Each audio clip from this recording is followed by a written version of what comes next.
Hi viewers, இன்றைக்கி நம்ம என்ன பார்க்க போகிறோன்னா உளுந்து மெதுவடை.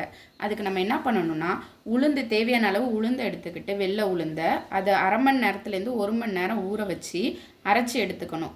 மிக்சியில் அரைச்சாலும் ஓகே தான், இல்லை கிரைண்டரில் அரைச்சாலும் ஓகே தான். ஆனால் கிரைண்டரில் அரைச்சா இன்னும் நல்லா சாஃப்டாக வரும். அதுக்காண்டி நான் என்ன பண்ணுவேன்னா, இட்லி மாவுக்கு அரைக்கும் போதே உளுந்து கூட போட்டு தேவையான அளவு எவ்வளவோ அதை போட்டு எடுத்து வச்சுக்குவேன் வடைக்குன்னு தனியாக. வாங்க இப்போ உளுந்து வடைக்கு தேவையான பொருட்களை பார்ப்போம்.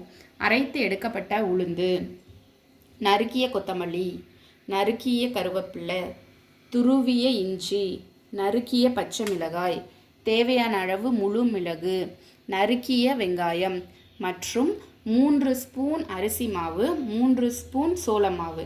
2 ஸ்பூன் அரிசி மாவு எடுத்துக்கிட்டோன்னா அதே அளவு 2 ஸ்பூன் சோள மாவு. தேவைக்கேற்ப சம அளவு 2 மாவையும் எடுத்து கலந்து வச்சுருக்கேன். மற்றும் தேவையான அளவு உப்பு. அரைத்த மாவுடன் நறுக்கிய வெங்காயத்தை சேர்க்கவும்.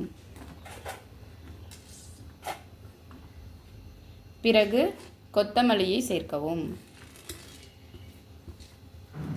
பிறகு கருவேப்பிலையை சேர்க்கவும். பிறகு துருவிய இஞ்சி.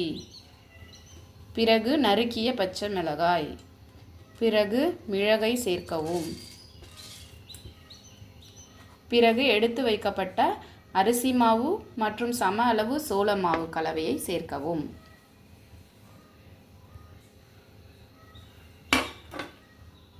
சேர்த்த பிறகு உப்பை சேர்த்துக்கொள்ளவும்.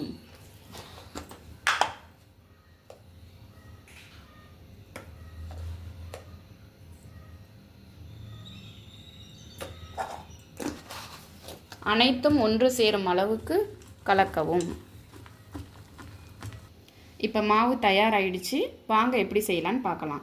அதுக்கு என்ன பண்ணணும்னா, ஸ்டவ்வை ஆன் பண்ணி ஒரு பாத்திரத்தை வச்சு தேவையான அளவு எண்ணெய் ஊற்றி ஹீட் பண்ணி வச்சுருக்கேன். செய்கிறதுக்கு முன்னாடி நம்ம என்ன பண்ணணும்னா, ஒரு பவுலில் தண்ணி எடுத்து வச்சுக்கணும். ஃபஸ்ட்டு வச்சுக்கிட்டு தேவையான அளவு மாவை எடுத்துக்கணும். எடுத்துக்கிட்டு நம்ம இந்த கட்டை விரலை தண்ணியில் வச்சு நடுவில் ஹோல் போட்டுறணும். ஹோல் போட்டுட்டு அப்படியே மெதுவாக பாத்திரத்தில் போடணும்.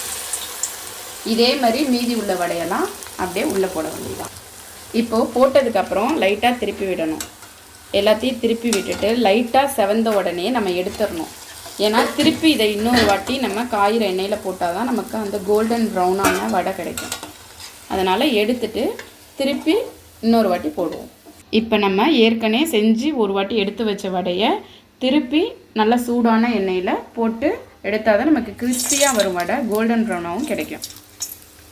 அதனால் இன்னொரு வாட்டி நம்ம இதை போட்டு எடுத்துடணும்.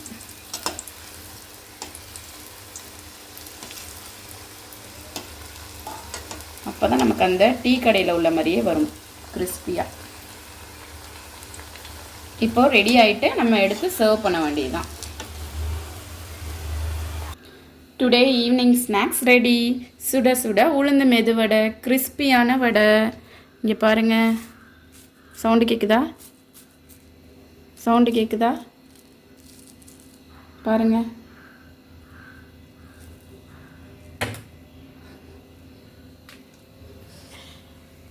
நீங்களும் இதை ட்ரை பண்ணிவிட்டு எப்படி வந்துச்சுன்னு கமெண்ட் பண்ணுங்கள், லைக் பண்ணுங்கள், ஷேர் பண்ணுங்கள். மறக்காமல் எங்கள் சேனலை சப்ஸ்கிரைப் பண்ணிடுங்க.